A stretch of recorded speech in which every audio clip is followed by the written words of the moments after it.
সম্মানিত বন্ধুগণ, আসসালামু আলাইকুম। দূরে গেছে দেশে অথদেশে বাইরে থেকে কলিজার বন্ধুরা ঠিক এই মুহূর্তে যেখান থেকে বাস্তব জীবনের গল্প শোনার জন্য আমার সাথে জয়েন করেছেন আমি আপন। আর যে আপন জীবনের গল্পের 1292তম পর্বে আপনাকে প্রতিদিনের মতো স্বাগতম জানাচ্ছি। বন্ধুরা, আজ আমি আপনাকে শোনাবো রাজধানী ঢাকার ভাই মোহাম্মদ সামির হোসেনের জীবনের কলিজা কাঁপানো এক প্রতারণামূলক করুণ বাস্তব জীবন কাহিনী। বন্ধুরা, আজকের গল্পের টাইটেল কবুল বলার 1 ঘন্টা পরেই নববধূকে তালাক দিলেন স্বামী। আপনি চিন্তা করতে পারেন যে বিয়ে করার ঠিক 1 ঘন্টা পরেই বউকে তালাক দিয়ে দিলেন এবং জনসম্মুখে সবার সামনেই। আমার মাঝে মাঝে কিছু কিছু গল্প পড়ি যে মনে হয় যে মানুষই সৃষ্টির সবচেয়ে চালাক প্রাণী। আমার মাঝে মাঝে এটাই মনে হয় যে মানুষ সৃষ্টির সবচেয়ে বোকা প্রাণী। এই ধরনের ঘটনা স্কুল জীবনে আমার সাথেও একবার ঘটেছিল, কিন্তু আল্লাহর অশেষ মেহেরবানিতে আমি বেঁচে গিয়েছিলাম। খুবই মর্মান্তিক এক বাস্তব জীবনের গল্প। আমি সবাইকে অনুরোধ করবো শুরু থেকে শেষ পর্যন্ত রাজধানী ঢাকার ভাই সামিরের জীবনের বাস্তব গল্পটা আপনারা প্রত্যেকে আমার মুখে শুনবেন এবং গল্প শেষে সামিরকে আপনার মতো করে একটা মন্তব্য কমেন্ট বক্সে লিখবেন। ধন্যবাদ সবাইকে। সম্মানিত বন্ধুগণ, আসসালামু আলাইকুম। আমার নাম মোহাম্মদ সামির হোসেন, আমার বাড়ি রাজধানী ঢাকা। বন্ধুরা, আমি আমার জীবনের গল্পটা শুরু করার শুরুতে আপনাদেরকে আমার পরিবারের সম্বন্ধে জানিয়ে রাখি। আমার পরিবারে আমি আছি, আমার বাবা আছে, মা আছে, আর কেউ নেই। রাজধানী ঢাকার বুকে আমাদের পরিবারটা একটা ছোটোখাটো উচ্চবিত্ত পরিবার। আমার বাবা পেশায় ছিলেন একজন নামকরা ব্যবসায়ী। রাজধানী ঢাকাতেই আমার বাবার অনেকগুলো ভালো এবং ইনকাম হওয়ার মতো ব্যবসা প্রতিষ্ঠান ছিল এবং আমার বাবা রাজধানী ঢাকার বুকে একজন নামকরা প্রতিষ্ঠিত ব্যবসায়িকও ছিলেন বটে। ছোটবেলা থেকে বাবা আর মায়ের আদর ভালোবাসায় আমার শৈশবের দিনগুলো ভালোই কাটে। আমি ছোটবেলায় শুধু বাবার মাকেই পেয়েছিলাম, পাইনি আমার দাদা দাদি, পাইনি আমার নানা নানি।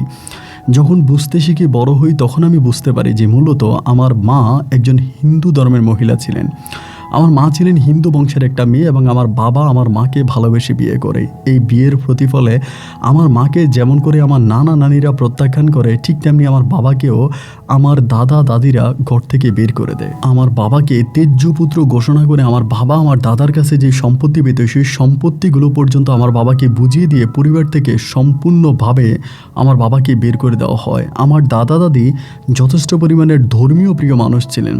তাদের এই সন্তান হিন্দু মেয়েকে বিয়ে করাতে আমার দাদা এটা মেনে নিতে পারেনি, যার জন্য আমার বাবা আর মা দুজনেই মিলে তখন একসাথে একটা ছোট্ট সুখের নীড় বাঁধে। ওই বাড়িটা ছিল মূলত আমার বাবার। আমরা যে বাড়িতে থাকতাম ওই বাড়ির মালিকও ছিলাম আমরা নিজেরাই, ওই বাড়ির বাড়িওয়ালা আমরাই ছিলাম। এই 4 তলা বাড়ির আমরা থাকতাম এবং বাকি ফ্লোরগুলোতে ভাড়া দেওয়া হতো। এরকম করে বাবা মায়ের মিশ্রিত ভালোবাসায় আমার শৈশবের দিনগুলো একটু একটু করে পার হচ্ছিল। ছোটোবেলা থেকে আমি যথেষ্ট পরিমাণের মেধাবী একটা ছাত্র ছিলাম। আমার অনেক ভালো মেধা ছিল এবং এরকম করতে করতে আমি যখন ক্লাস 8 থেকে ক্লাস 9-এ ফাইনাল পরীক্ষা দিলাম, ক্লাস 9-এর ফাইনাল পরীক্ষা দেওয়ার পরে একদিন হঠাৎ করে রাতের বেলায় আমার বাবা হার্ট অ্যাটাক করে আমার বাবা মারা যায়। রাতের ওই গুটগুটে অন্ধকারে মায়ের ঘর থেকে যখন চিৎকারের শব্দ পাচ্ছিলাম, দৌড়িয়ে আমি সেখানে গিয়ে দেখতে পারি আমার বাবার নিথর দেহটা পড়ে আছে। মা তখন চিৎকার করে বলে, তোর বাবা তো কোনো কথা বলে না, অনেকক্ষণ ধরে কোনো কথা বলতেছে না। এবং একটা পর্যায়ে বাবাকে নাড়াচাড়া করলাম এবং দেওয়ার পর দেখলাম যে আমার বাবা মারা গেছে। এবং বাবার ওই মৃত্যুতে আমার মায়ের জীবনে অনেক কালবৈশাখী ঝড় নেমে আসে। আমার বাবার ওই মৃত্যুকে কেন্দ্র করে আমার দাদা দাদিরা আমার মায়ের নামে মামলা দায়ের করে, আমার আম্মার নামে মামলা দায়ের করে এবং আমার আম্মাকে বিভিন্নভাবে ফাঁসিয়ে দিতে চায় যে আমার বাবাকে আমার মাই হত্যা করেছে পরিকল্পিতভাবে সম্পত্তির লোভে। এরকমভাবে যখন আমার মায়ের নামে মামলা করা হয়, আমার মা তখন বাসা বাড়ির সব কিছু ছেড়ে আমাকে নিয়ে পালিয়ে যায়। আমাকে নিয়ে পালিয়ে মা তখন রাজধানী ঢাকা থেকে মা চিটাগংয়ে চলে যায় এবং চিটাগংয়ে মায়ের এক হিন্দু আত্মীয়র বাসায় গিয়ে আমার মা সেখানে আশ্রয় নেয়। ওই হিন্দু আত্মীয়র বাসায় অমিত সাহা বলে একজন লোক ছিলেন। তিনি ছিলেন আমার মায়ের কেমন জানি দূরসম্পর্কের আত্মীয়। পেশায় ওই লোক ছিল একজন আইনজীবী। তখন ওই আইনজীবী আমার মায়ের পক্ষে এসে দাঁড়ায়। আমার মায়ের পক্ষে এসে দাঁড়িয়ে আমার মায়ের নামে তখন তিনি আমার মায়ের নামে যে মিথ্যে মামলাগুলো করা হয় ওই মামলাগুলোর প্রতিবাদ তিনি তখন করেন। চিটাগংয়ে আমরা প্রায় 2 বছর ধরে থাকি। ওই 2 বছরে আমার মায়ের নামে যে মিথ্যা মামলাগুলো দেওয়া হয় ওই মামলাগুলো অমিত সাহা নিজে লড়ে সে মামলা থেকে আমার মাকে অব্যাহতি দেয়। এবং মাকে অব্যাহতি দেওয়ার পরে আমি চিটং থেকেই তখন এসএসসি পরীক্ষা দিই, মানে এসএসসি পরীক্ষা চিটং থেকেই দিই। এবং চিটং থেকে এসএসসি পরীক্ষা দেওয়ার পরে আমি তখন চিটংয়ে গিয়ে ভর্তি হয়ে যাই ক্লাস 9-এ। এই ঘটনা ঝামেলার মধ্যে এসএসসি পরীক্ষা চিটংয়ে দিলাম এবং চিটংয়ে পরীক্ষা দিয়ে আমি পুনরায় আবারও ঢাকায় ফিরে আসলাম। ঢাকায় ফিরে আসছি পরে আমরা তখন আমাদের নতুন বাড়িতে, মানে আমাদের যে বাড়িটা ছিল ওই বাড়িতে আমরা আবারও উঠি, বাড়িঘর পরিষ্কার করি। তখন আমার আম্মার নামে যে মামলাগুলো ছিল এগুলো সবই প্রায় শেষ হয়ে গেল। এরপরে আমার বাবার মৃত্যুর পরে আমার দাদা দাদিরা আমাকে নিয়ে যেতে চেয়েছিল, তারা ভাবছিল আমাকে নিয়ে যাবে, আমাকে নিতে চাইছিল আমার কাকারা, কিন্তু আমার মা আর আমাকে নিতে দেয় নাই। এবং মা নিতে না দেওয়ার কারণে আমি তখন মায়ের সাথে আস্তে আস্তে করে বেড়ে উঠতেছিলাম, কারণ আমার মা আমাকে সবচেয়ে বেশি ভালোবাসতো। মা আমি যদি চলে যাই তাহলে আমার মায়ের কাছে পুরো পৃথিবীটাই অন্ধকার হয়ে যাবে। মা আমাকে তার জীবনের চাইতে বেশি ভালোবাসে, যার জন্য সে মায়ের ভালোবাসায় আমি সব মায়া ত্যাগ করে মায়ের সাথে বাকি জীবন থাকার পরিকল্পিত করি। এবং এরকম করে আমার দিন আর রাতগুলো সামনে দিয়ে কাটতেছে, আমি আম্মুর সাথে আসি। এমন করতে করতে আমার মা তখন করলো, আমি তখন করলাম কি, রাজধানী ঢাকার রেজাল্ট আউট হওয়ার পরে একটা কলেজে ভর্তি হই। আমি ছোটোবেলা থেকে আসলে একা একাই থাকতে পছন্দ করতাম, বন্ধু বান্ধবের সাথে খুব বেশি একটা মিশতাম না, সারাক্ষণ একা থাকতাম এবং একা থাকতে আমার খুব বেশি একটা ভালো লাগতো। তো আমি তখন রাজধানী ঢাকার একটা কলেজে ভর্তি হই এবং কলেজে ভর্তি হওয়ার পরে আমার কিছু বন্ধুবান্ধব হয়। চিরং থেকে আসছি, আসার পরে ওইখানকার সব বন্ধু শেষ, ঢাকাতে কয়েকটা বন্ধুর সাথে তখন পরিচয় হয়। আমার বন্ধুগুলো খুবই ভালো ছিল, আমাকে অনেকটা বুঝতো, আমার সাথে সুন্দর করে কথা বলতো এবং বন্ধুদের সাথে আমার দিনকালগুলো খুবই ভালোই কাটতেছে। বন্ধুরা আমাকে অনেকটা বুঝে, আমি ওদেরকে বুঝি। এরকম করতে করতে ইন্টার ফার্স্ট ইয়ার থেকে আমরা সেকেন্ড ইয়ারে পরীক্ষা দিই। ইন্টার ফার্স্ট ইয়ার থেকে সেকেন্ড ইয়ারে পরীক্ষা দিই এবং সেকেন্ড ইয়ারে পরীক্ষা দেওয়ার পরে যেটা হলো, আমার কিছু বন্ধুবান্ধব হয়ে গেল যারা আমার খুবই ক্লোজ 6টা বন্ধু হলো এবং 6টা বন্ধু 6টা মেসে, মানে বিভিন্ন মেসে ভাড়া টাড়া থাকতো আর কি, ওদের সবার বাড়ি বিভিন্ন জেলাতে। তো এরই মাঝে আমার খুব ঘনিষ্ঠ বন্ধুর নাম হচ্ছে আশিক। স্কুলে মানে কলেজে পড়া অবস্থায় আমার কলেজের টুকটার ফ্রেন্ড ছিল আশিকের সাথে আমার খুব ভালো উঠা বসা ছিল এবং ও আমার খুব ঘনিষ্ঠ বন্ধু ছিল। এরপরে এরকম করে চলতে চলতে একটা পর্যায়ে আমার 6টা ফ্রেন্ডের আমি বললাম, তোরা একটা কাজ কর, আমরা তো সবাই ক্লোজ ফ্রেন্ড, হ্যাঁ, তোরা এক একজন এক এক মেসে থাকিস, ভালো লাগে না, আমরা সবাই মিলে একটা মেস ভাড়া করলেই তো এটা ভালো হয়। এরকম করে আমি তখন পরিকল্পনা করলাম আমাদের বিল্ডিংয়ের একেবারে নিচ তলাটা আমি মেস বানাই ফেলবো, ওখানে ভাড়াটিয়ারা চলে যাবে সামনের মাসে এবং ভাড়াটিয়ারা চলে গেলে পরে ওই জায়গাটাতে আমি মেস তৈরি করব। ওই মেসে আমি আমার বন্ধুদেরকে থাকতে দিব এবং আমি ওদের সাথে গুটিয়ে আড্ডা মারতে পারবো, ওদের সাথে আমারও গল্প গুজব হবে, আড্ডা মারা হবে। আমি তখন পরিকল্পনা করলাম যে ওদেরকে আমি মেসে উঠাবো।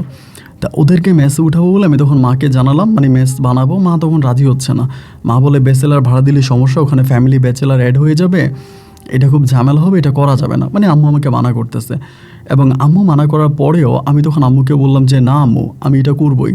পরে আম্মুর কথা অবাধ্য হয়ে আমি তখন ওই বাসাটা মেস হিসেবে তৈরি করি, মানে মেস সিস্টেম করে ফেলি এবং আমার ওই 6-7টা বন্ধুকে আমি তখন ওই মেসের মধ্যে উঠাই। তখনকার আমার সময়গুলো না ভাই খুব মধুর কাটতেছিল। দেখা যায় যে সন্ধ্যার পরে আমি মেসে চলে যেতাম, যদিও আমাদের নিজের বাসা ছিল, আমি বাসায় থাকতাম এবং মেসে যেতাম, বন্ধুদের সাথে আড্ডাবাজি করতাম, ওদের সাথে ক্রাম খেলতাম, লুডো খেলতাম, মানে 6-7টা বন্ধু একসাথে থাকে, আমিও যাই। মানে এরকম করতে করতে আমাদের মাঝে খুব ভালো একটা বন্ধুত্বপূর্ণ সম্পর্ক হয়ে যায় সবার মাঝে। এইরকম করে সময়টা সামনের দিকে যেতে যেতে একটা পর্যায়ে আমার যে বন্ধু ছিল আশিক, কয়েকটা দিন ধরে খুব খেয়াল করে দেখতাম আশিক অনেকটা মন মরা হয়ে থাকে, খুব বেশি একটা কারোর সাথে কথা বলে না এবং সবার সাথে একটু মন খারাপ করে থাকে, মানে খুব ভালো করে কথা বলে না, খুব খারাপ একটা পরিস্থিতির মধ্যে চলে যায়। আশিকের একটা গার্লফ্রেন্ড ছিল, নাম হচ্ছে সাথী, ওর গ্রামের বাড়িতে থাকে। তো ও মাঝে মাঝে ওই যে SDD বলে একটা গান ছিল, আমার একটা সাথী ছিল দেশের বাড়িতে, মিষ্টি প্রেমের লিখত চিঠি মিষ্টি কথাতে, যাই হোক এরকম একটা গানও সবসময় গাইতো আর আমরা ওই গানটা বলে ভেঙাইতাম, চেতাইতাম। কয়েকটা দিন ধরে দেখি যে আশিকের মনটা অনেক খারাপ, ও কারোর সাথে খুব বেশি কথা বলে না, একটা ঘরের ভিতরে গম্ভীর হয়ে বসে থাকে এবং ওকে দেখার পরে না আমার ভিতরটা অনেক কেঁপে উঠলো। কী ব্যাপার, আশিক এরকম চুপচাপ থাকে কেন? আমি তখন ওর সাথে কথা বলার জন্য চেষ্টা করি, ওকে বলি কী হয়েছে, তুই এরকম চুপ করে থাকিস কেন, কারোর সাথে খুব বেশি কথা বলিস না এবং তোকে দেখে মনে হয় কেমন জানি তোর ভিতরে মনে হয় অনেকটা কষ্ট জমে আছে, মানে আমাকে কি বলা যায় যে আসলে কি হয়েছে? ও তখন বলে না, আমি খুব রিকোয়েস্ট করি বল না আমাকে। পরে ওর মুখে শুনতে পারে ওর গার্লফ্রেন্ড যে সাথী আছে, সাথীর বাবা সাথীকে অন্যত্রে বিয়ে দিয়ে দিচ্ছে, মানে ওদের রিলেশনের বিষয়টা জেনে গেছে, ওরা স্কুলে একসাথে প্রেম করতে এবং স্কুলের বিষয়টা, মেয়ের বাড়ি ছিল নারায়ণগঞ্জের ওইদিকেই, ঢাকার কাছাকাছি। তো এখন হচ্ছে মেয়ের পরিবার জেনে গেছে, জেনে যাওয়ার পরে আশিকের সাথে আর কথা বলতে দেয় না। এবং মেয়ের বাবা মেয়ের বিয়ে দেওয়ার জন্য ভালো ভালো ছেলের মানে খুঁজতেছে, ভালো কোনো ছেলে পেলে মেয়েকে বিয়ে দিয়ে দিবে, এইরকম একটা পরিস্থিতি।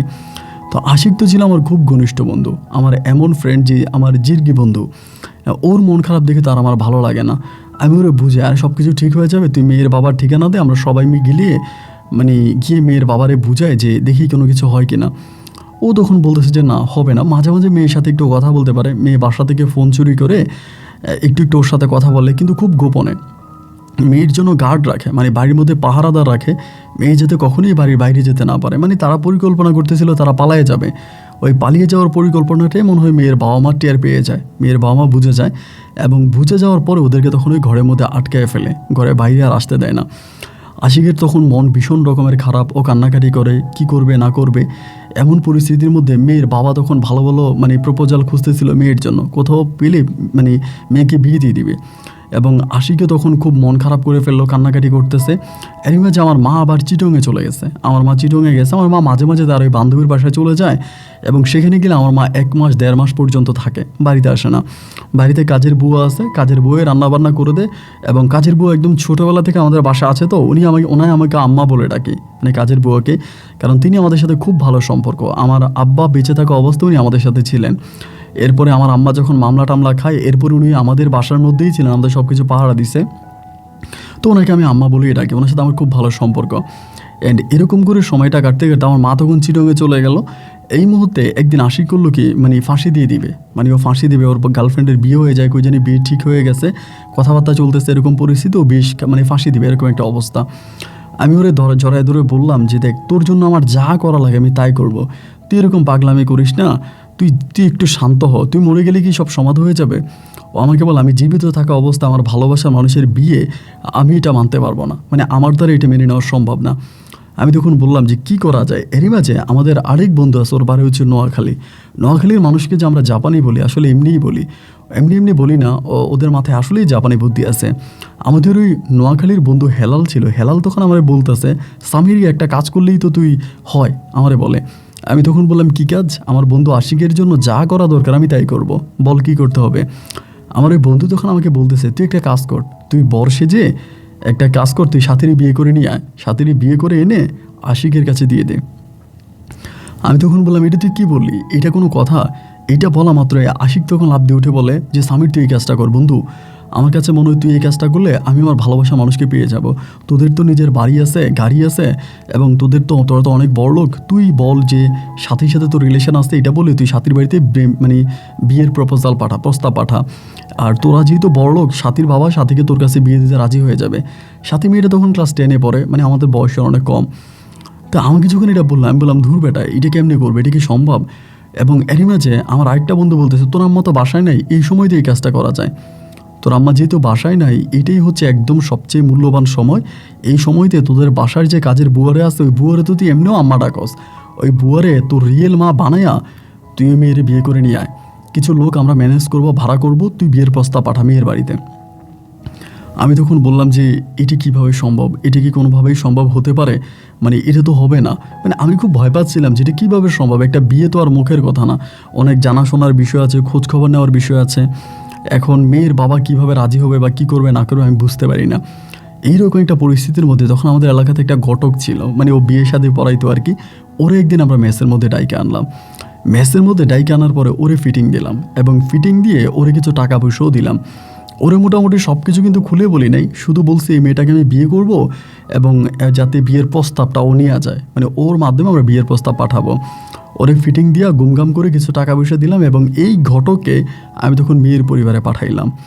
এই ঘটককে মেয়ের পরিবারে পাঠানোর পরে ঘটক গিয়ে মেয়ের পরিবারে কথাবার্তা বললো যে ছেলেদের নিজের বাড়ি আছে, এরকম অবস্থা সব কিছু বলার পরে মেয়ের পরিবার তখন বললো ঠিক আছে, ছেলেদেরকে আসতে বলেন, ছেলেকে আসতে বলেন। কি বলবো ভাই, আসলে বলার মতো কোনো ভাষা নাই। আমি আমার ওই যে বাসায় যে কাজের বুয়া ছিল, ওই বুয়ারে আমি তখন আমার মা বানাই, এবং মা বানায় ওনারা খুব কষ্ট করে রাজি করায়। উনি আসলে রাজি হতে যাচ্ছিল না। উনি বলে এটা পরে পরিপ্রেক্ষিতে পরের দিকে এটা ঝামেলা হতে পারে, এটা বিয়ে শাদির বিষয়, এটা তো নর্মাল কোনো বিষয় না। তা ওনারে বুঝে টুঝে অনেক কষ্টে আমি রাজি করছি। উনি আমার নিজের ছেলের মতো আদর করে, ওনার স্বামী সন্তান কেউই নেই এই দুনিয়াতে, যার জন্য উনি আমাকে অনেক ভালোবাসে। আমি কোনো একটা কথা বললে আমার এই কথাটা উনি রাখার জন্য খুব চেষ্টা করে। আমি যখন এভাবে বুঝিয়ে বললাম যে আপনি প্লিজ আমার জন্য এই কাজটা করেন, আপনার কাছে আমার বিনীত রিকোয়েস্ট, আপনি আমার সাথে চলেন, এবং এরকম করে ওনাকে বোঝানোর পর উনি তখন রাজি হলো। দেন আমি ওনাকে আর আমার বন্ধুরা আরও 2টা মুরব্বি ঠিক করে দেয়।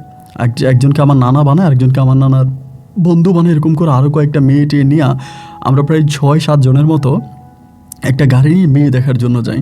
ওই মুহূর্তে আশিক কিন্তু সাথীরে সব কিছু বলে দিছে যে তুমি কিন্তু সামিরে দেখবা, দেখলে রাজি হয়ে যাবা, সামির কিন্তু তোমার বিয়ে করেই না আমার কাছে দিয়ে দিবে। এইরকম কথাবার্তা সব কিছু তখন চলতেছিল। ভাই আমি যখন ওই পরিবারে গেছি, আমি ওই মুহূর্তটা আপনাকে বুঝাতে পারবো না। আমার পুরো শরীরে রক্ত মনে হয় অ্যাডজাস্ট হয়ে যাচ্ছিলো, একসাথে হয়ে যাচ্ছিলো। আমার ভিতরে প্রচণ্ড রকমের ভয় কাজ করতেছে, ভয়ে আমার গলা মনে শুকিয়ে যাচ্ছিলো, আটকাইয়ে উঠতেছিলাম, কী করবো ঠিক বুঝতে পারতেছিলাম না।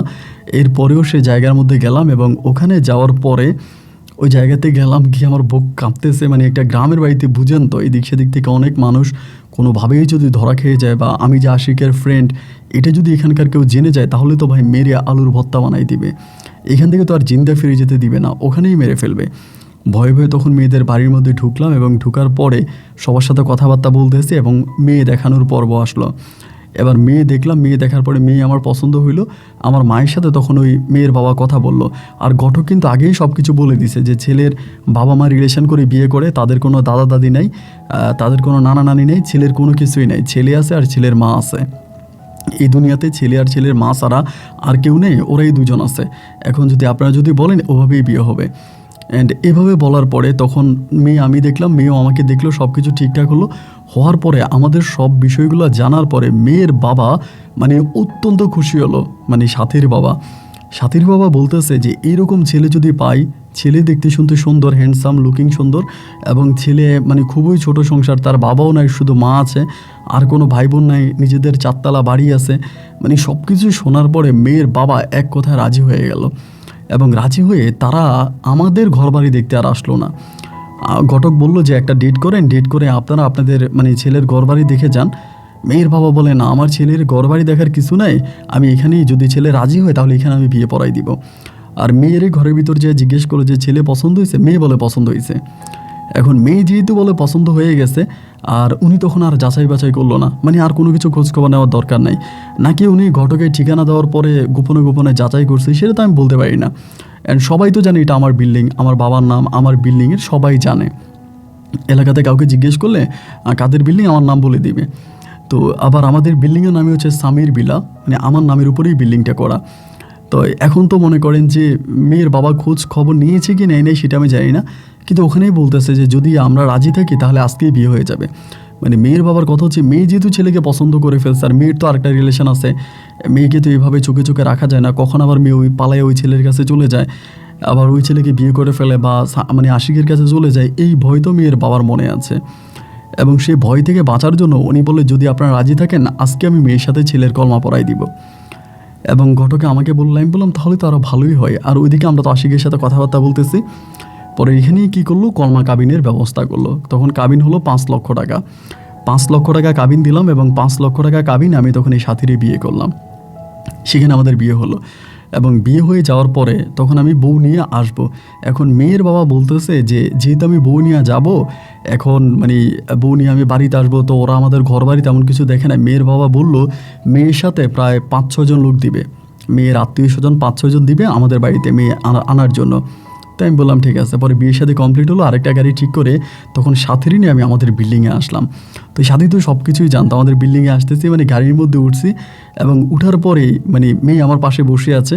বসে থাকা অবস্থা আমি তারা কানে কানে বলতেছি 1 তালাক 2 তালাক 3 তালাক এরকম করে বলতেছি। তাই মেয়ে হাসতেছে, কারণ আমাদের বিয়েটা তো ছিল একরকম মানে খেলা ফলা আর কি, মানে দুষ্টামি করা খেলা। আমি ওরা তালাক বললাম, 3 তালাক বলার এরপরেও মানে দুজনেই দুষ্টামি করতেছি, মেয়েও দুষ্টামি করে আমিও করি। কিন্তু মেয়ের আশেপাশে যে আত্মীয় স্বজন আছে এরা কিন্তু এই বিষয়টা বুঝতে পারে নাই, তাদের মাথার মধ্যে এটা আসে না যে এরকম কিছু একটা হচ্ছে। এবং একটা পর্যায়ে আমি তখন সাথীকে নিয়ে আমাদের বাড়িতে উঠলাম, মানে বিল্ডিংয়ে উঠলাম। এবং বিল্ডিংয়ে ওঠার পরে তখন আগেই আমার বাসর ঘরটা রেডি করে ফেলা হয়েছে। সামির তো মেসের মধ্যে আছে, পরে আমি তারে নিয়ে ঘরের মধ্যে ঢুকলাম। ঢোকার পরে আমি তখন আমার মানে রাতের বেলায় আড্ডা মারতেছি, আমার বন্ধুরা বাসর ঘর তৈরি করতেছে, এবং সেখানের মধ্যে আমার মানে মেয়ের পরিবার যারা আসছে তাদেরকে 2টা রুম দিয়ে দিলাম, তারা 2টা রুমের মধ্যেই ঘুমিয়ে গেছে। তারা 2টা রুমের মধ্যে ঘুমিয়ে গেল ওদের মতো করে, ওরা ঘুমিয়ে গেছে। এবং ঘুমিয়ে যাওয়ার পরে রাত্র মানে প্রায় 2টার মতো বাজে, 2টা বাজে। আমি তখন মেয়েরে বললাম চলো নিচে চলো। এবার নিচে আমাদের যেই মানে যেখানে আমাদের মেস আছে মেসের মধ্যে চলে গেলাম।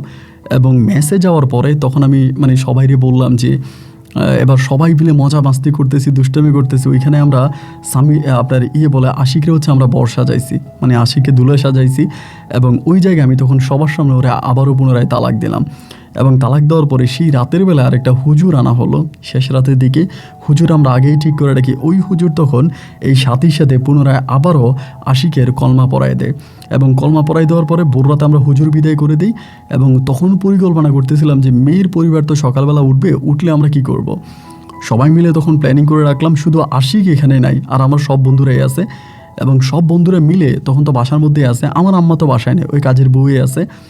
কাজের বউকে তো আমি মা বানাইছি। একটা পর্যায়ে দরজা ধাক্কা দিয়ে শুরু করলাম, মেয়ের পরিবার যারা ঘুমিয়ে আছে ওদেরকে। ওরা 6 জনের মতো আসছে, ওরা মানে ইয়াং টিয়াং ছেলে মেলে মিলে 6 জন আসছে। এরা তখন উঠা বলতেছে কী হয়েছে। আমি বললাম যে আমার বউ কোথায়, মানে একটু আতকিটে বলতেছে আমার বউ কোথায়। বলে আপনার বউ কোথায়, মানে আপনার বউ তো বউ নিয়ে বাসর ঘরে ঢুকলেন।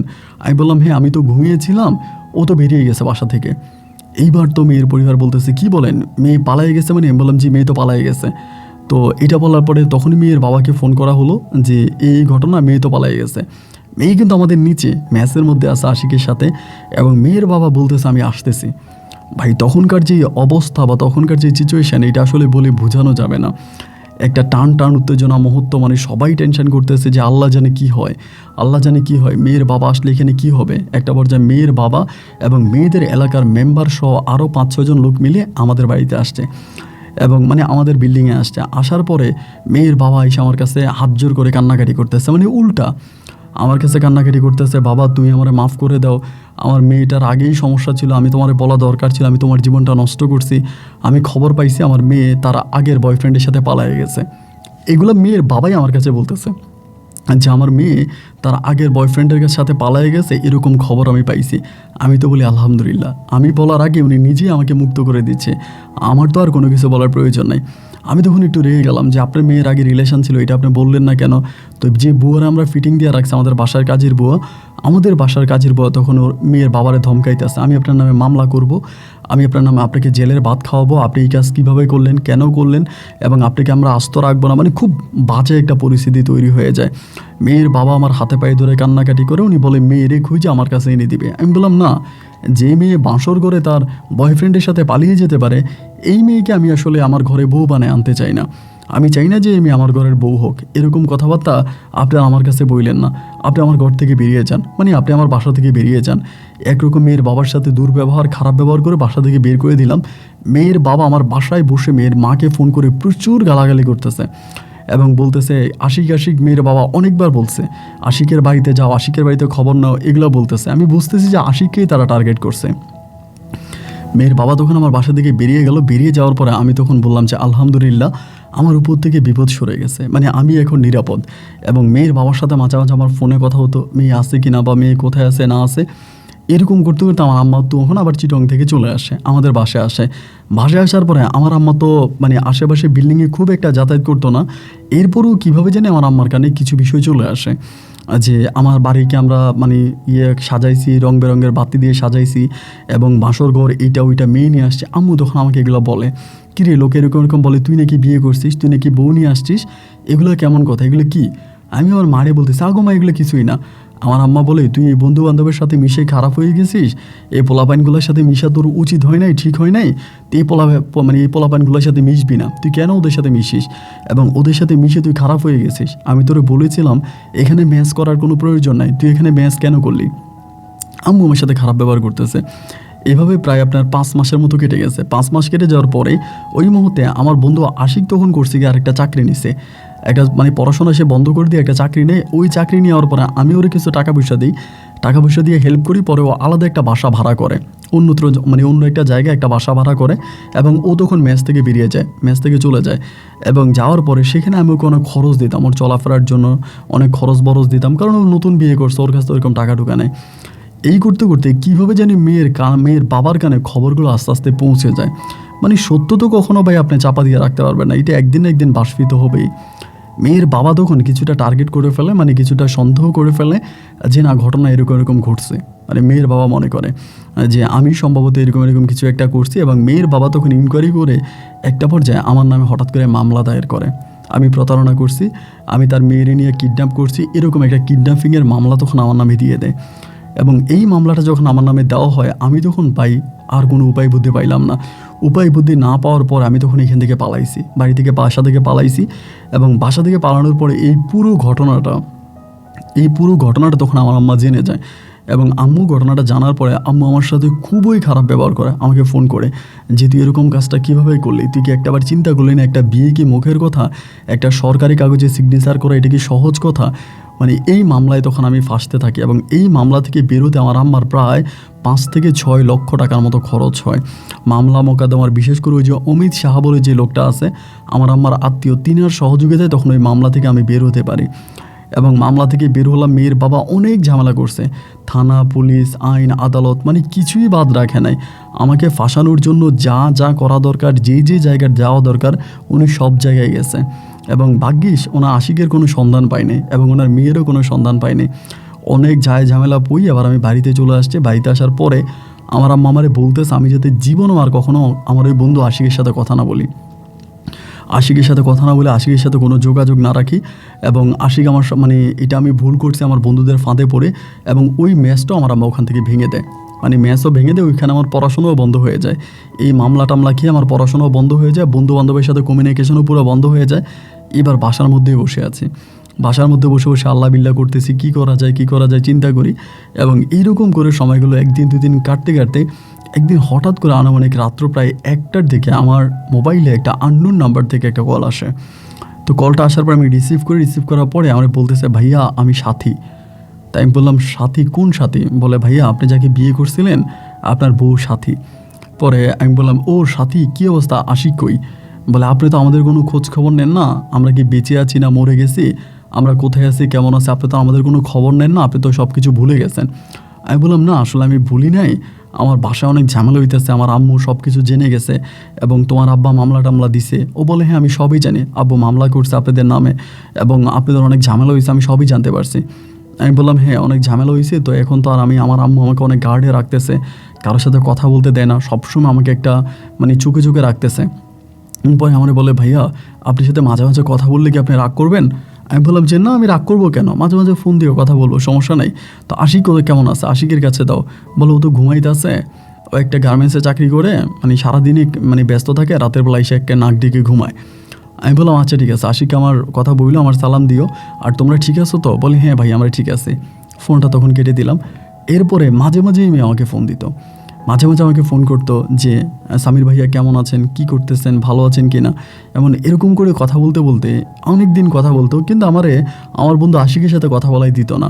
আমি বলতাম আশিককে দাও, কিন্তু আশিককে দিত না। এরকম করে সময়গুলো কাটতে কাটতে একটা পর্যায়ে এই মেয়েটা আমার কাছে কান্নাকাটি করে, ইমোশনালি কান্নাকাটি করে, এবং কান্নাকাটি করে আমাকে বলে যে আমার জীবনটা নষ্ট হয়ে গেল, আমি আসলে ভুল পথে পা দিয়েছি, আমি আপনাকেও বিশ্বাস করছি, আশিককেও বিশ্বাস করছি, আজকে আমার জীবনটা নষ্ট, এইটা ওইটা অনেক কান্নাকাটি করে আমার কাছে রাতের বেলায়। আমি তখন বললাম কান্নাকাটি না করে আমার কাছে বলো কি হয়েছে, কেন কান্নাকাটি করতেছো, সমস্যা কি? আমাকে বলে ভাইয়া আমি যে আশিককে ভালোবেসে আপনার ঘর ছেড়ে আশিকের কাছে আসছিলাম, আশিককে বিয়ে করছিলাম, আমি তো ভাইয়া ধরা খাইছি, আমার জীবন তো পুরো নষ্ট করে দিয়েছে আশিক আমার সব শেষ করে দিয়েছে। আমি তখন বললাম সব শেষ করে দিয়েছে মানে আশিক কী করেছে? বলে আপনি তো আমাদের কোনো খবর নেন না, আপনি বুঝবেন কেমন করে? আপনার বন্ধু যে আগে নেশা করতো এটা কি আপনি জানতেন না? আমি বললাম আশিক নেশা করতো, আশিক তো আমাদের সাথে আমাদের মেসেই থাকতো, কিন্তু আমি তো কখনোই আশিককে দেখি নাই নেশা করতে, এটা তুমি কি বলো? বলে ভাইয়া আমরা এই অমুক বস্তিতে থাকি, অমুক এরিয়াতে থাকি, আপনি যদি পারেন ওই এরিয়াতে একটু খোঁজ খবর নিয়ে দেখেন, যদি আপনার সময় থাকে একটা বার আসেন, এসে খোঁজ খবর নেন যে কি হইতেছে আমার সাথে, আমার সাথে কি হচ্ছে। এবং ও প্রতিদিনই নেশা করে। আমি বললাম তুই না বললা যে ও গার্মেন্টসে চাকরি করে, সারাদিন ব্যস্ত থাকে এবং রাতের বেলায় বাসে আসে, এগুলো না তুমি আমাকে বললা, এখন এগুলো কী বলতেছো? আমাকে বলে ভাইয়া আসলে আমি কি বলবো আপনাকে, দুঃখের কথা, গার্মেন্টসে আমি চাকরি করি, ও চাকরি করে না, এবং আমি গার্মেন্টসে চাকরি করে যে টাকা বেতন পাই, ও প্রতিটা মাস শেষ হলে যেদিন আমার স্যালারি হয় ওই দিন আমাকে কুকুরের মতো পিটে আমার কাছ থেকে টাকাগুলো নিয়ে যায়। এবং টাকাগুলো নিয়ে ও তখন এই টাকাগুলো দিয়ে নেশা করে এবং আমার পুরো জীবনটাকে ভাইয়া শেষ করে দিয়েছে। এই কথাগুলো শোনার পরে আমার তখন মেজাজটা খারাপ হয়ে গেল যে এইটা কেমন কথা। আমি বললাম তুমি আমাকে আশিকের নাম্বার দাও তো। মেয়েটা তখন আমাকে আশিকের নাম্বার দিল। একদিন 11টার দিকে আমি ওটা কল দিছি, দিনের 11টায় কল দেওয়ার পর রিসিভ করলাম। বললাম আশিক কোথায় আছিস বন্ধু? আমি সামির বলতেছি। বলে আছি তো মহল্লায়। আমি বললাম মহল্লায় মানে তুই দিনের 11টা বাজে মহল্লায় কী করিস? বলে কিছু করি না, বন্ধুদের সাথে বসে আছি। আমি বললাম তোর বউ কই? বলে আমার বউ কাজে গেছে। আমি বললাম তোর লজ্জা লাগে না? তোর বউ কাজে গেছে আর তুই মহল্লায় পোলাপাই নিয়ে আড্ডা মারতেছিস, এটা কি আশিক? আমি শুনলাম তুই নাকি নেশা করিস, এগুলো কি সত্য? আমাকে বলে বন্ধু ভালো লাগে না, পরে কথা বলে রেখে দে। তো ফোনটা কেটে দিল। এরপরে আমাকে যতবার ফোন দিচ্ছি ও তখন আর আমার ফোন পিক করে না, মানে আমার ফোনটা রিসিভ করে না। একটু অবাক হয়ে গেলাম, কিরও আমার ফোন ধরতেছে না কেন? মানে যতবার ফোন দিচ্ছি ও ঠিক ততবারই ফোন লাইনটা কেটে দিচ্ছে, আমার সাথে কথাইও বলবে না। এবং মেয়েটা আমাকে ফোন দিয়ে সবসময় কান্নাকাটি করে, ভাইয়া আমার লাইফটা নষ্ট করে দিয়েছে, ও আমার সাথে খারাপ ব্যবহার করতেছে, ও আমার গায়ে হাত তুলতেছে, আমাকে মারতেছে, মানে এরকমভাবে কান্নাকাটি করে। এবং আমারও তখন ভাই ভীষণ রকমের খারাপ লাগে। বা ভিডিও কল দিয়ে সে দেখায় সে গার্মেন্টসে চাকরি করে, গার্মেন্টসে চাকরি করতেছে, খুব খারাপ অবস্থার মধ্যে আছে, মানে এইগুলো আমাকে বুঝাইতেছে, আমাকে দেখাইতেছে। তো আমি তখন 1 দিন 2 দিন 3 দিন মেয়েটারও কিছু টাকা পয়সা দিয়ে সাহায্য করি যে ঠিক আছে সমস্যা নাই, দেখা যাক কী হয়। এদিক দিয়ে তো আমার আম্মা আমার উপরে পুরোই ফেড আপ, আমার সাথে কথা বলে না, আমার দিকেও তাকায় না, অন্যদিকে তাকায় থাকে। আমি আম্মার অনেক বড় ক্ষতি করছি, আমার মান সম্মান নষ্ট করছি, আমার জন্য আম্মা আইন আদালতে দৌড়াইতে হয়েছে। এরকম করতে করতে মেয়েটা আমাকে বলে যে আপনি একদিন বাসায় আসেন, আইসা আপনি দেখে যান। তারপরে একদিন বাসায় গেলাম, মানে আমার যে ঠিকানা দিল সাথে ওই ঠিকানা অনুযায়ী আশিকের বাসায় গেলাম। এবং বাসায় যাওয়ার পরে ও তখন গার্মেন্টসে, মেয়েটা বলতেছে আমি গার্মেন্টসে, আপনি যা দরজা নক করেন তাহলে ও দরজা খুলবে। পরে দরজা নক দিলাম, দেওয়ার পর দরজা খুলছে। খোলার পর দেখে একটা ছিঁড়া প্যান্ট পড়ে আছে। আমি যে আশিককে দেখছিলাম আমার বাসায়, যাকে আমি এত ভালোবাসতাম, যে আমার এত ঘনিষ্ঠ বন্ধু ছিল, আজকে আমি দেখতেছি এটা আমার সেই আশিক না, এটা অন্য কেউ। এবং দেখার পরে আমি বললাম কিরে বন্ধু তোর এই অবস্থা? পরে বলে আরে তুই হঠাৎ করে আসলি, আমার ফোন দিয়ে আসবি না? তুই তো মোবাইল চালাস না, তোর ফোন দিব কেমনে? ও বলে মোবাইল চালাই না, টাকা পয়সা নেই এই জন্য। ঘরের ভিতরে ঢুকলাম, ঢোকার পর দেখি মানে ঘরের এমন অবস্থা যে শুধু সিগারেট পড়ে আছে ঘরের মধ্যে, মানে সিগারেট খাইছে যে অর্ধেক এরকম সিগারেট পড়ে আছে। এগুলো দেখার পর আমি একটু অবাক হয়ে গেলাম। আমি আশিককে কোনোদিনও সিগারেট খাইতে দেখি নাই, নেশা তো দূরের কথা। এই বলে ওর বালিশটা তখন টান দিলাম, বালিশটা টান দেওয়ার পরে বালিশের নিচে এমন কিছু জিনিস দেখছি আমি আর বলে বুঝাইতে পারবো না। আমি তখন বললাম আশিক এগুলো কি? আমার বলে না বন্ধু এগুলো কিছু না। আমি বললাম আশিক এগুলো কি? আমার বলে এগুলো কিছুই না বন্ধু। আমি বললাম তুই নেশা করিস? বলে না নেশা করি না। আমি তাহলে তোর বালিশের নিচে এগুলো কেন? আমার বলে বন্ধু এগুলো আমার পার্সোনাল লাইফ, তো তুই আমার বন্ধুর মতো থাক, পার্সোনাল লাইফ নিয়ে কথা বলিস না। আমি বললাম তোর পার্সোনাল লাইফ? তোর মনে আছে তুই ফাঁসি দিতে গেছিলি? তুই যখন ফাঁসি দিতে গেছিলি আমি তোর ওখান থেকে রক্ষা করে আনছি, এবং নিজের শরীরে কলঙ্ক মেখে কাদা মেখে আমার মায়ের তিল তিল করে ঘরা ইজ্জত সম্মানকে আমি দুলিশ্বাত করে বিয়ে নামের এক নাটক করে এই সাথীকে আমি গ্রাম থেকে বিয়ে করে নিয়ে এসে আমি তোর হাতে তুলে দিয়েছিলাম ঘুটঘুটে রাতের ওই অন্ধকারে। এবং এরপরে মামলা হয়, আর সেই মামলায় আমার মায়ের 6 থেকে 7 লক্ষ টাকা খরচ হয়। আর আজকে তুই বলতেছিস পার্সোনাল? কোনটা পার্সোনাল? আমাকে বলো বন্ধু এত কথা ভাল লাগে না, তুই কী বলবি বল, চা খাবি? তোর জন্য চা নিয়ে আসবো? আমি বললাম না, আমি আজকে চলে যাচ্ছি, এবং আজকের পর থেকে যদি আমি আর কোনো দিন এটা জানতে পারি যে তুই নেশা করিস, বা আমার কাছে যদি তোর নামে কোনো রিপোর্ট আসে, তবে মনে রাখিস যে দুনিয়াতে আমার জন্য মানে তোর চোখে আমার থেকেও খারাপ আর কেউ হবে না। ও তখন আমাকে একটা গালি দিয়ে বলে, তার মানে সাথের একটা গালি দিয়ে, যে গালি দিয়ে বলে ওই মেয়ে কি তোরে বলে দিছে? তার মানে ওই মেয়ের ইনফরমেশনে তুই আসছিস, ওই তোর সাথে গোপনে গোপনে কথা বলে? আমি বললাম দেখ বন্ধু এরকম কিছুই না, এটা তোর ভুল ধারণা, এটা তোর সম্পূর্ণ ভুল ধারণা, তুই এটা বাদ দে। এবং বলে না ও তোর সাথে গোপনে গোপনে কথা বলে। এবং এরকম করে বলার পরে এরপরের দিন মানে এই রাতের বেলা আমি তো চলে আসি, এবং ওই রাতেই সাথী যখন গার্মেন্টস থেকে আসে, আশিক তখন তার কুকুরের মতো পিটায়। সাথী তখন মানে পিটিয়া ঘর থেকে বের করে দেয়। আমাকে ফোন দিয়ে চিৎকার করে কান্না করে বলতেছে যে সামির ভাই আমাকে আজকে এরকমভাবেও মারছে। ও বলে আপনার সাথে নাকি আমার পরকীয়া আছে, আমি নাকি আপনার সাথে পরকীয়া করি, আমার আপনার সাথে অবৈধ সম্পর্ক আছে, এই জন্য আমাকে ঘর থেকে মেরে বের করে দিছে, যে আমার আপনার কাছে চলে যেতে বলছে। তখন এতটা খারাপ লাগলো যে আমি সত্যি তো মানে মারছে? বলে হ্যাঁ মারছে। আমি বলি ঠিক আছে কালকে তুমি গার্মেন্টসে যাও না, আমি আসবো। বলে আপনি 2টার দিকে আসুন, 2টার দিকে বাসায় থাকে। আমি যে ঠিক আছে। পরে 2টার দিকে গেছি, 2টার দিকে মেয়ের ঘরে গেলাম, এবং মেয়ের ঘরে যাওয়ার পরে দেখলাম মেয়ে বসে বসে কান্না করতেছে। আমি বললাম কিরে আশিক, মানে কিরে বলার পরে বলে বন্ধু তুই এখানে হঠাৎ করে? আমি বললাম তুই নাকি কালকে রাত্রে ওরা মারছিস। ও বলে এটা আমাদের পার্সোনাল বিষয়, এটা আমাদের ব্যক্তিগত বিষয়, এখানে তুই কেন কথা বলতেছিস। আমি বললাম আরে ব্যক্তিগত বিষয় কোনটা, আজকেও বলতেছিস ব্যক্তিগত বিষয়, তুই নাকি আমারে সন্দেহ করিস, আমার নাকি এই মেয়ের সাথে পরকীয়া আছে, আর এই মেয়ের সাথে যদি আমার কোনো সম্পর্ক হয়ে থাকবে তো সেদিন রাতের বেলায় বাসরঘর থেকে আমি তোর হাতে তুলে দিলাম কেন। আমাকে বলে দেখ এটা আমাদের পার্সোনাল বিষয়, পার্সোনাল বিষয় তুই ইন্টারফেয়ার করবি না। এবং এইরকম করে ওর সাথে এমন তর্কাতর্কি হয় এবং তর্কাতর্কির একটা পর্যায়ে ও আমার গায়ে হাত তোলার জন্য আসে। তো যখন আমার গায়ে হাত তোলার জন্য আসে তখন ভাই আমি এটা নিতে পারিনি। কিরে ভাই, একটা মানুষ আর কত সহ্য করব, ওর কারণে তো আমার সব কিছুই ধ্বংস হয়ে গেছে। যখন ও আমাকে মারতে আসে তখন আমি নিজেকে কন্ট্রোল করতে না পারে আমি তখন হিট করে বসি, এবং হিট করা একটা পর্যায়ে মানে আমি ওকে মারে, ও আমারে মারে, ওই সাথী তখন এসে মানে খুব কষ্ট করে মারামারি থামায়। একটা সময় চাকু বের করে, মানে বালিশের নিচ থেকে চাকু বের করো, ও আমাকে বলে তুই জানোস, তুই আমারে চিনিস, আমি এলাকার সবচেয়ে বড় ছিনতাইকারী। এবং সাথে আমাকে এও বলেছিল ও নাকি খুব খারাপ ছেলেদের সাথে চলাফেরা করে, খারাপ ছেলেদের সাথে উঠা বসা করে, এবং ও আমার এটাও বলতেছিল যে ও খুব খারাপ। আমি তখন বললাম যে ঠিক আছে, ওরে আমি দেখতেছি, ওরে আমি পরে দেখতেছি, তুমি আমার সাথে থানায় চলো, তুমি আমার সাথে থানায় চলো। ও কিন্তু আমার হাতের মধ্যে একটা পোঁচ দিয়ে বসে, আমার রক্ত বেরিয়ে যায়, আমি ওইটা ব্যান্ডেজ করি, এরপরে সাথীরই নিয়ে আমি তখন থানায় যাই। থানায় গিয়ে আমি তখন সাথীকে দিয়ে এই আমার আশিকের নামে মামলা করাই। এখানে একটা বিষয় কি জানেন, আশিক কিন্তু কোনো কাবিন করে সাথীরে বিয়ে করে নাই, শুধু একটা হুজুর ডাকছে। কাবিন কিন্তু শুধু আমার সাথেই হয়েছে, আশিকের সাথে কিন্তু ওর কাবিন হয় নাই। আশিকের সাথে শুধুমাত্র ওই যে রাতের বেলায় শ্যাও হুজুর আসছে, শ্যাওরা পরে হুজুর চলে গেছে, যার জন্য মামলা করে আমি কোনো উপায় পাইতেছি না। এবার মেয়েটা আমার বলতেছে ভাই আমি তোর নামে মামলা করছি, বাসায় পুলিশ গেছে, আমি যদি ওখানে বাসায় যাই তাহলে আমাকে মেরে ফেলবে, ও আমাকে মেরে ফেলবে, আমি বাসায় গেলেও আমাকে মেরে ফেলবে, আমি বাসায় যাব না, আমি আত্মহত্যা করব, মানে ও মানে আত্মহত্যা করবে। আমি বললাম যে একটা কাজ করো, তুমি তোমার আব্বার কাছে চলে যাও। ও আমাকে বলে আমি আমার আব্বার কাছে কোন মুখ নিয়ে যাব।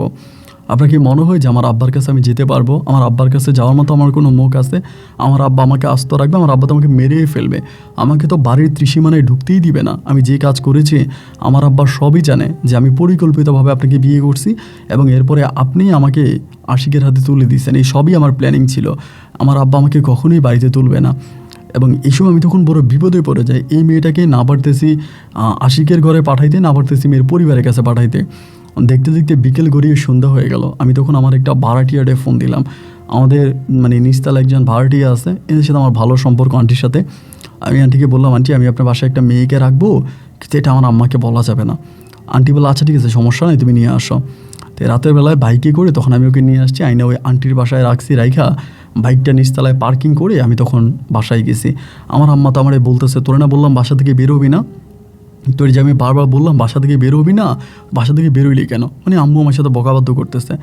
আমি বললাম বকা দিও না, একটা ইম্পর্টেন্ট কাজ ছিল, ইম্পর্টেন্ট কাজে বের হয়েছি, ঠিক হয়ে যাবে।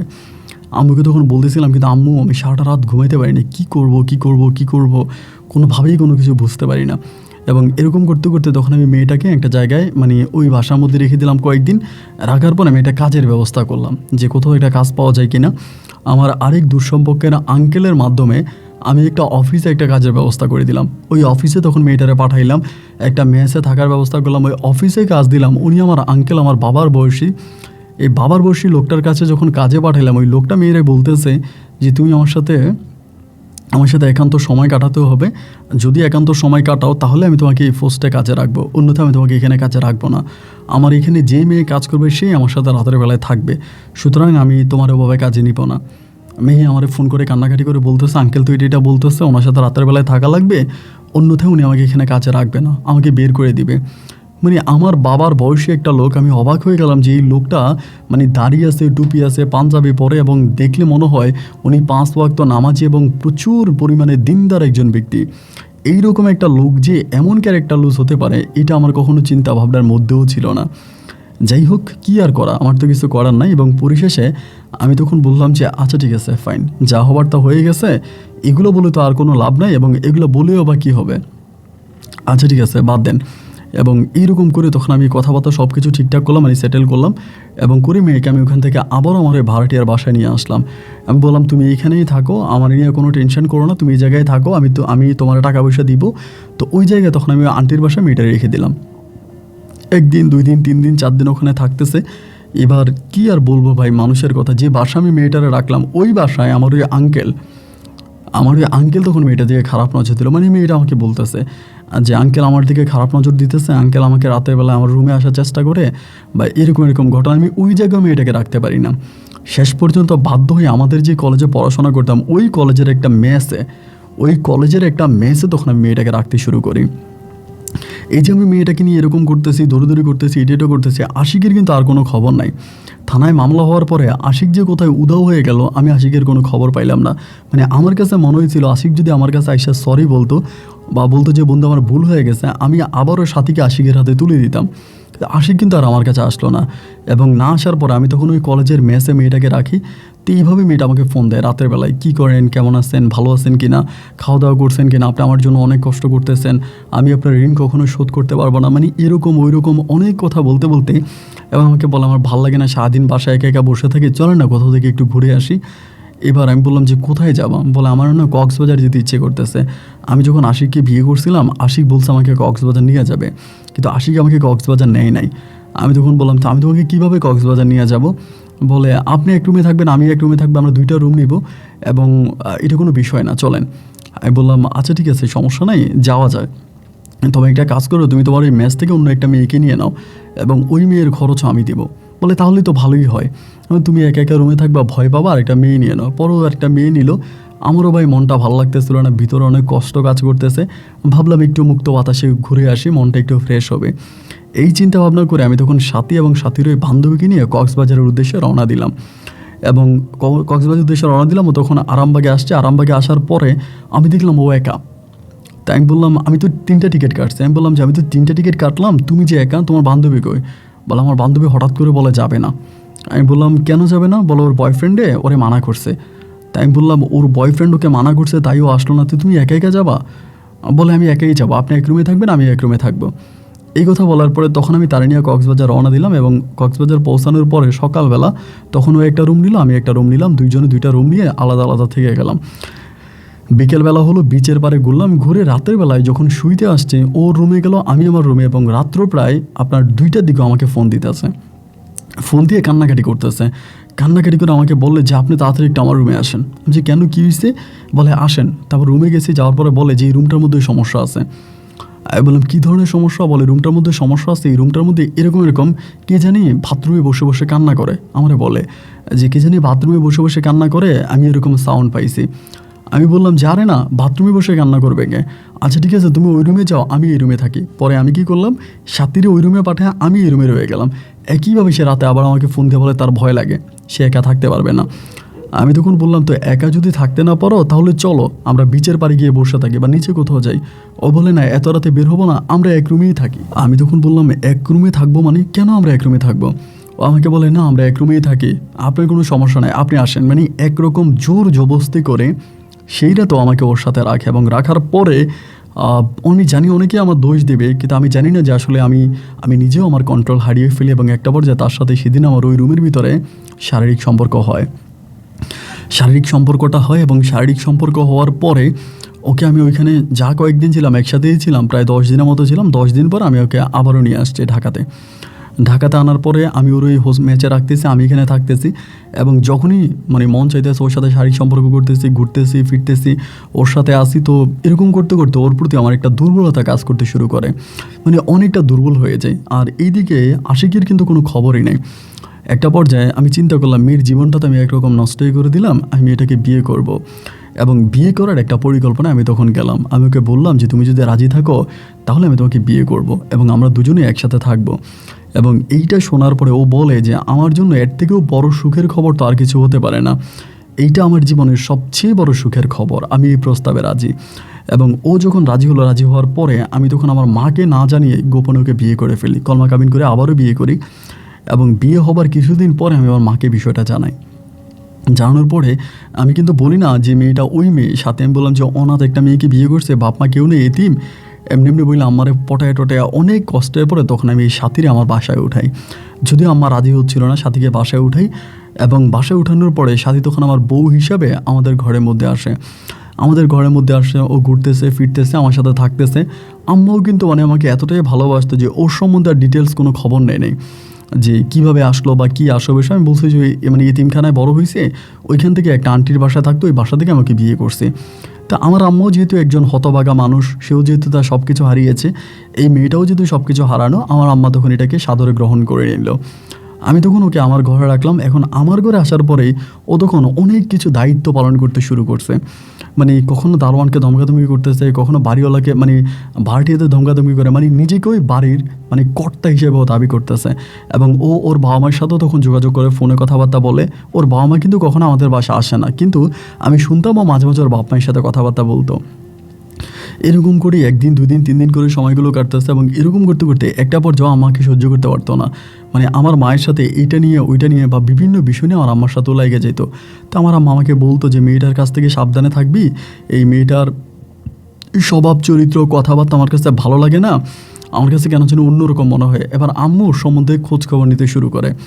এরকম করতে করতে ওই যে আমার একটা আঙ্কেল ছিল, অমিত শাহর কথা বলেছিলাম, চিটংয়ের, উনি তো হচ্ছে অ্যাডভোকেট, উনি ওই বাসায় থাকতো, মাঝে মাঝে আমাদের বাসায়ও থাকতো। এরকম করতে করতে একদিন হঠাৎ করে মানে আমি সন্ধ্যার সময় বাসায় আসছি, কোত্থেকে জানি, আমি তো তখন কোনো কিছু করি না, আমাদের বাড়ি ভাড়া উঠে ভাড়া দিয়েই চলি। বাসায় আসার পর আমার বউ সাথে আমাকে বলতেছে যে সামির, তোমাকে একটা কথা বলবো, একটু ঠান্ডা মাথায় বারান্দায় আসো। পরে আমাকে বারান্দায় নিয়ে গেছে। বারান্দায় নিয়ে যাওয়ার পর তখন বারান্দায় বসছি, বসার পর আমাকে বলে সামির, তুমি কি আজকে নামাজ পড়ছো, আসরের নামাজ? আমি বললাম হ্যাঁ নামাজ পড়ছি। আমি কিন্তু তখন 5 ওয়াক্ত নামাজ পড়তাম। মাগরিবের পরে বাসা আসছে, আমি বললাম মাগরিব পড়ছি। বলে এশার নামাজ পড়বো? আমি বললাম হ্যাঁ পড়বো। আঙ্কল আচ্ছা সামির, তোমার আম্মা কি হিন্দু ছিল? আমি বললাম হ্যাঁ আম্মু হিন্দু ছিল, আব্বুকে ভালোবেসে আম্মু মুসলিম হয়ে যায় এবং পরে আম্মু মুসলিম ধর্মে পালন করে। ও বলে আমি তো তোমার আম্মাকে কখনো নামাজ পড়তে দেখি না। আমি বললাম হ্যাঁ ইদানিং আসলে আমার আম্মু নামাজ কালাম একটু কম পড়ে, নামাজ ঠিকমতো আমার আম্মু পড়ে না। বলে নামাজ পড়বে কী করে, কারণ সে তো হিন্দু লোকের সাথে থাকে, এরকম করে আমাকে বলে।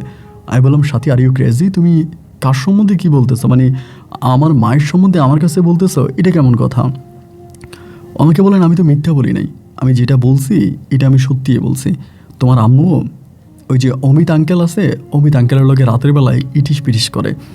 আমি বললাম খবরদার আমার আম্মার সম্বন্ধে একটা বাজে কথা বলবো না। আমার আব্বা মারা গেছে আজকে এত বছর, আমার আম্মা আমার মুখের দিকে তাকিয়ে কোনো দিন বিয়েও করে নাই, এবং আমার আম্মু আমাকে ভালোবাসছে, আমার আম্মু আমার সাথে আছে, তুমি এরকম কথা কখনোই বলবা না।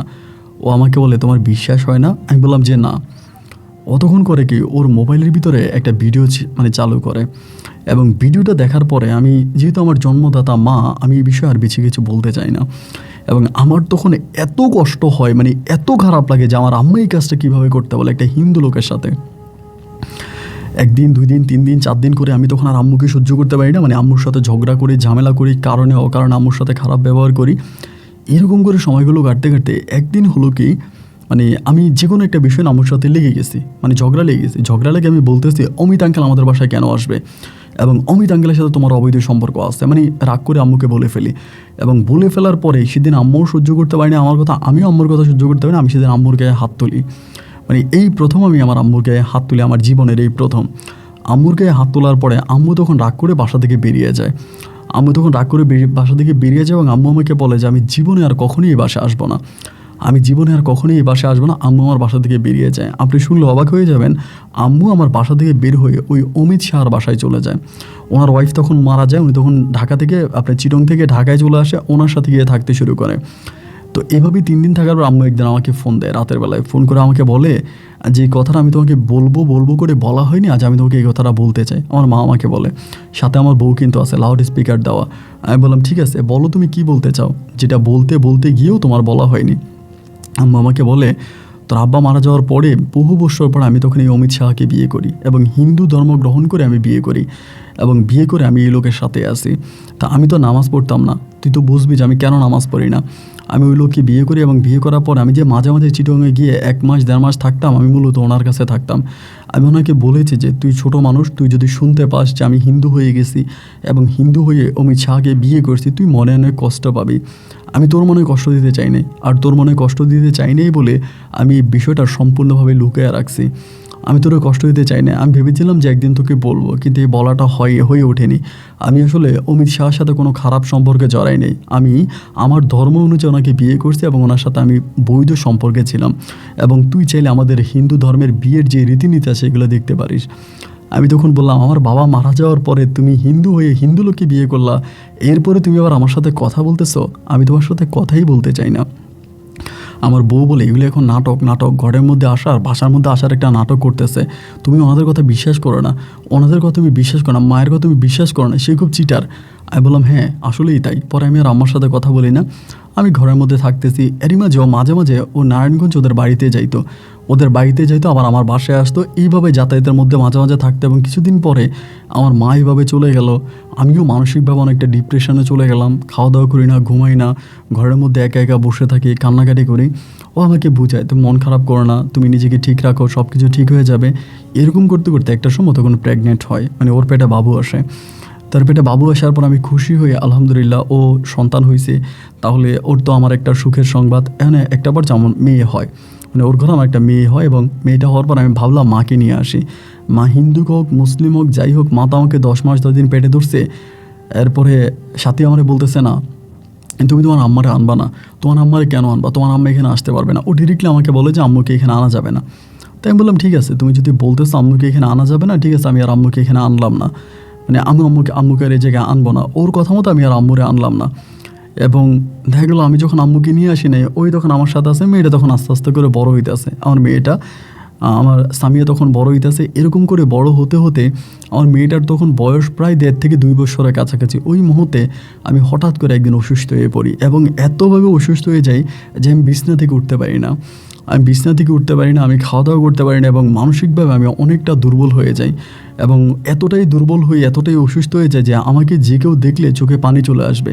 আমি একেবারে শুকিয়ে যাই, কালো হয়ে যাই, মানে আমার কি হয় না হয় আমি বলতে পারি না, মানে আমার সাথে কি ঘটে না ঘটে, কি হয় না হয়, এসব কোনো কিছু আমি বলতে পারি না। এবং একটা পর্যায়ে আসার পরে আমার শরীরের প্রায় সব রক্তই মনে হয় শুষে গেছে। আমার শরীরে যে হাড্ডিগুলো বন্সগুলো আছে, হাড্ডিগুলো কাউন্ট করা যাবে, 1-2টা করে কাউন্ট করা যাবে। ঘাল একেবারে ভেঙে যায়, চোখ আমার গর্তের মধ্যে ঢুকে যায়, আমার মাথার চুল পড়ে যায়, একেবারে খুব খারাপ একটা অবস্থায় চলে যায়। এবং এরকম একটা অবস্থার মধ্যে যাওয়ার পর আমার আম্মা তখন করলো কি, অন্য লোক দিয়া আমাকে বাসা থেকে নিয়ে যায়, অন্য লোক ভাড়া করে আমাকে বাসা থেকে নিয়ে যায়। আমাকে যে বাসা থেকে নিয়ে গেছে, এতে আমার বউ বাধা দিয়েছে কি দেয় নাই ওইটা আমি কিছুই জানি না। পরে আমি আম্মুর কাছে যাই, এবং আম্মুর কাছে যাওয়ার পর আম্মু আমাকে সেবা যত্ন করে। আমার মেয়েটারও আমার আর কোনো খোঁজ খবর নাই, মেয়েটা কই বা আমার বউ কই আমার কোনো খবর নেই, বা আমার ভিতরে ওইরকম কোনো স্মৃতিশক্তি নেই। একটা বার যে আম্মু আমাকে সুস্থ করে প্রায় আপনার 7 মাস লাগতেছে আমার টোটাল সুস্থ হইতে। এবং 7 মাস পরে আমি আমার আম্মুর মুখে জানতে পারি আমাকে ব্ল্যাক ম্যাজিক করা হয়েছিল, যেটাকে বলে কালো জাদু।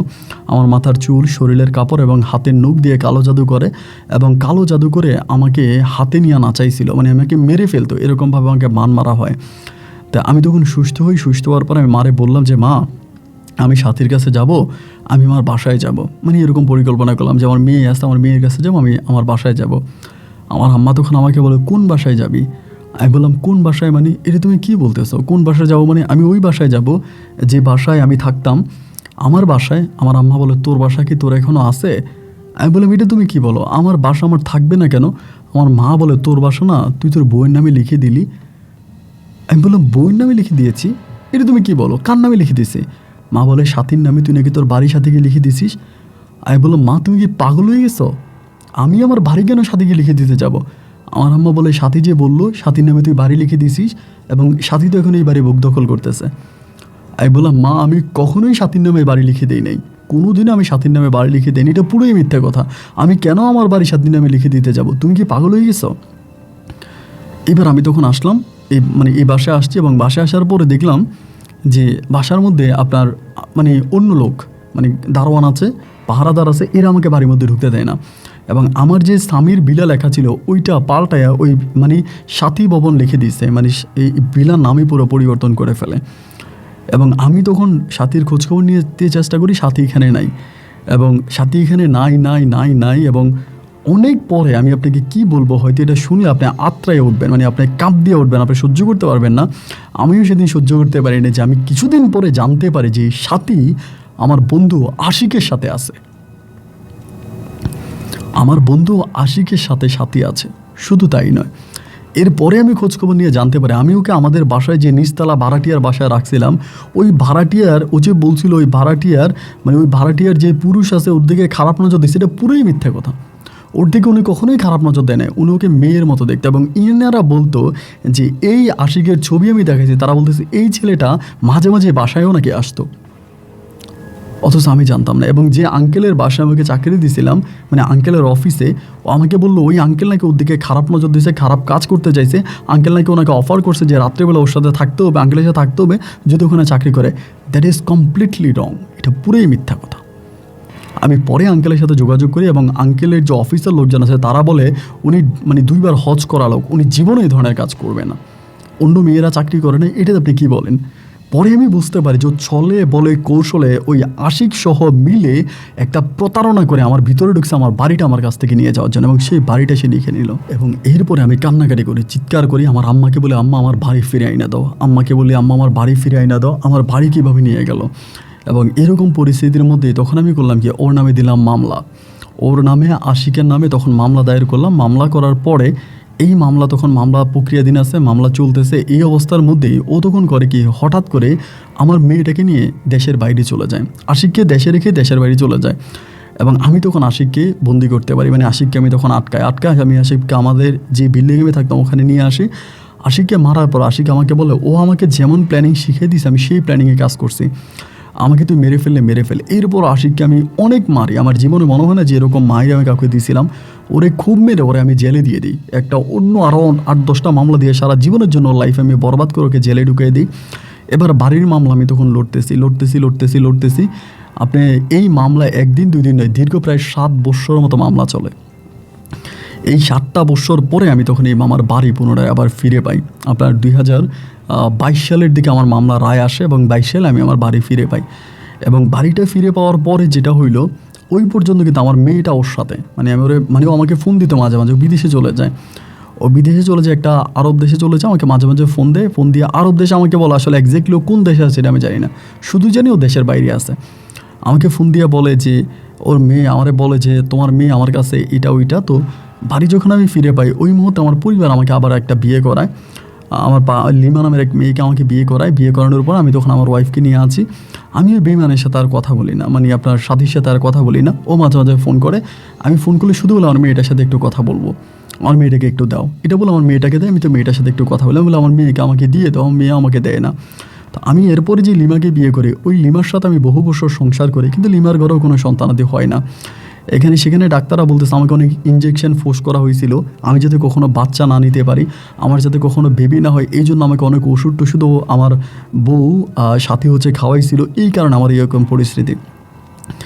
যাই হোক, সব কিছুর পরেও যেটা করেছে এটা শুনলে আপনি অবাক হয়ে যাবেন। 2021 থেকে 2022 সালের দিকে, আপনার 22-23-এর দিকে ও আমাকে ফোন দিয়ে মাঝে মাঝে একটা কথা বলতো যে তোমার আগের বউকে ছেড়ে দাও, তোমার যে বউ আছে এই লিমাকে ছেড়ে দাও, আমি সব কিছু ভুলে যাব, আমি সব কিছু ভুলে আমি তোমার সাথে সংসার করব, আমি বাংলাদেশে চলে আসবো, তুমি তোমার বউকে ছেড়ে আমার কাছে চলে আসো, তুমি তোমার বউকে ছেড়ে দিয়ে বিদেশে চলে আসো। কোন দেশে? ও কখনো বলে ইউরোপ, কখনো বলে এশিয়া, কখনো বলে এই, কখনো বলে ওই, একবার এক দেশে ঠিকানা দেয়। আর ও একটা হোয়াটসঅ্যাপ নাম্বার ব্যবহার করে, ওই নাম্বারটা হচ্ছে ইউরোপের একটা হোয়াটসঅ্যাপ নাম্বার, এটা জার্মানির একটা নাম্বার ও ব্যবহার করে, কিন্তু ওই নাম্বারে কখনো কল ঢুকে না, ওই হোয়াটসঅ্যাপের মাধ্যমে আমি তাকে পাচ্ছি। এখন কোন জায়গায় থেকে সে হোয়াটসঅ্যাপ ব্যবহার করে এইটা তো আর আমি বলতে পারি না। লাস্ট পর্যন্ত আমাকে একটা সময় বলে তুমি দুবাই চলে আসো, আমি দুবাইতে তোমার সাথে সংসার করব, তুমি তোমার বউকে ছেড়ে দাও, লিমাকে ছেড়ে দাও, লিমাকে তালাক দিয়ে তুমি দুবাই চলে আসো। আমি বললাম না, আমি দুবাইতে যাবো না, লিমাকে আমি তালাক কেন দিব, আমি তো তোমার সাথে সংসার করবো না।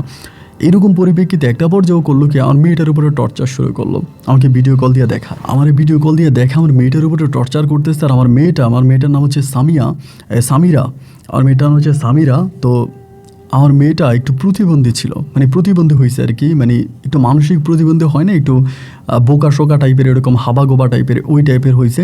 এটা হয়তো জন্ম থেকে এরকম আর কি, এটা জন্ম থেকে আমরা ধারণা করছিলাম যে এরকম হবে, একটু বড় হওয়ার পরেই বুঝছিলাম। তা এরকমই, এবং ওরকম মানসিক প্রতিবন্ধী। এই প্রতিবন্ধী মেয়েটারে ও আমার ভিডিও কল দিয়ে মেয়েটারে পিটায়, এবং আমার সামনে মেয়েটারে মাইরা বলে তুই চলে আয়, তোর বউরে ছেড়ে দিয়ে তুই আমার সাথে সংসার কর, আমার কাছে আয়, আমি তোর সাথে সংসার করবো, আমি তোর সাথে থাকবো, আমাকে এগুলো বলে। এবং ইদানিং প্রচুরভাবে মেয়েটারে মারে, আমার ভিডিও কল দিয়ে দেখায় মারে। আমি বললাম যে আমি যাবো না বললে মেয়েটারে মারে, আমারে বলে তুই লিমারে ছাইরা দে, তোর বউ লিমারে ছাইরা দে, ওরে তালাক করে আমার কাছে চলে আয়, আমি আমার মেয়ে নিয়ে তোর সাথে থাকবো, তোর তো আর কোনোদিন সন্তান হবে না, এটাই তোর সন্তান, এই সন্তান নিয়ে আমি তোর সাথে সারা জীবন থাকবো। আমি ইন্টারপোলে মামলা দেওয়ার জন্যও চেষ্টা করি, কিন্তু ওরকমভাবে আমি মামলাও দায়ের করতে পারি না। কোন দেশ থেকে কোনভাবে ওই কাজগুলো করে এগুলো আমি ঠিক বলতে পারি না। আমাকে ভিডিও কল দিয়ে ব্ল্যাকমেল করে যে তুই চলে আয়। আমার মা আমাকে বলে, আমার জীবন থাকতে মা আমাকে যেতে দিবে না।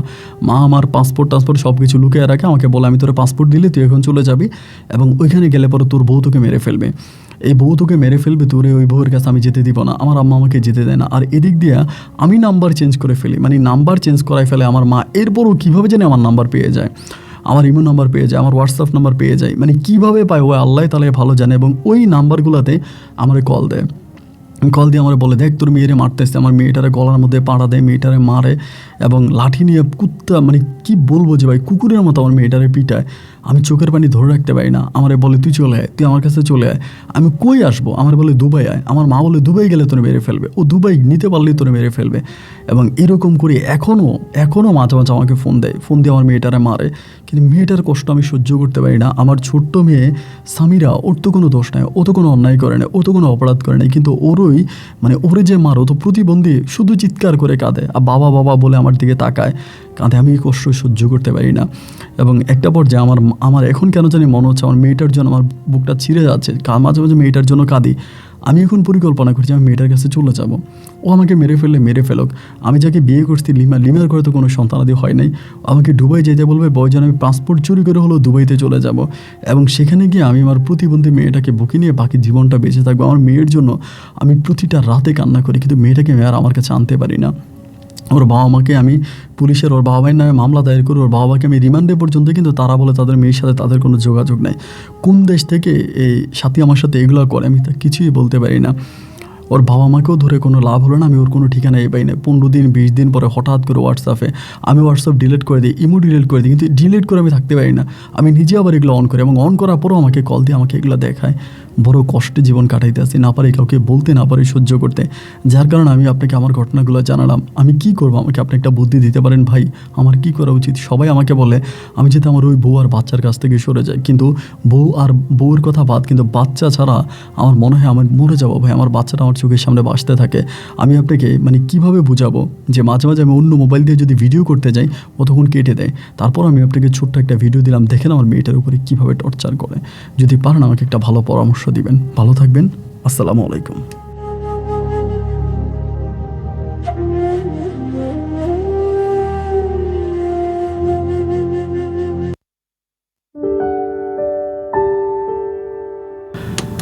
বন্ধুরা সবাইকে অনেক ধন্যবাদ এই পর্যন্ত আমার সাথে থেকে রাজধানীর ঢাকার ভাই সম্ভ্রান্ত পরিবারের সন্তান সামির হোসেনের জীবনের বাস্তব গল্পটা শোনার জন্য। সামিরের মেয়ের নাম সামিরা। আমি সামির ভাইকে একটা কথা বলেছিলাম, মায়ের থেকেও মাসির দরদ খুব ভালো হয় না। পৃথিবীতে সব মাগুলো একরকম হয় না, কিন্তু তারপরেও একটা মা যদি তার সন্তানকে মেরে ফেলে, আপনি বাবা হয়ে তাকে কয়বার বাঁচাবেন, কিভাবে বাঁচাবেন? আমি ওনাকে বলেছিলাম ওনার বউয়ের ফাঁদে পা না দেওয়ার জন্য। বলেছিলাম আপনি আপনার নাম্বারগুলোকে এমনভাবে চেঞ্জ করেন যাতে আপনার বউ আপনার কোনো কন্ট্রাক্ট খুঁজে না পায়। প্রয়োজনে আপনার বউ লিমাকে নিয়ে আপনি দেশের বাইরে কোথাও চলে যান, যেখানে আপনার কোনো সন্তান আপনার বউ সাথী পাবে না। মানুষ এত বড় প্রতারক হতে পারে, নিজের সন্তান দিয়ে স্বামীকে ব্ল্যাকমেল করা। হয় আল্লাহ এদের বিচার করুক, নাইলে এদেরকে ধ্বংস করে দেখ। সবাই ভালো থাকবেন, সুস্থ থাকবেন, এই শুভকামনায় আজকের মতো এখানে বিদায়। দেখা হবে ইনশাআল্লাহ অন্যদিন অন্য কারো বাস্তব জীবনের গল্প নিয়ে। আল্লাহ হাফেজ এন্ড আসসালামু আলাইকুম।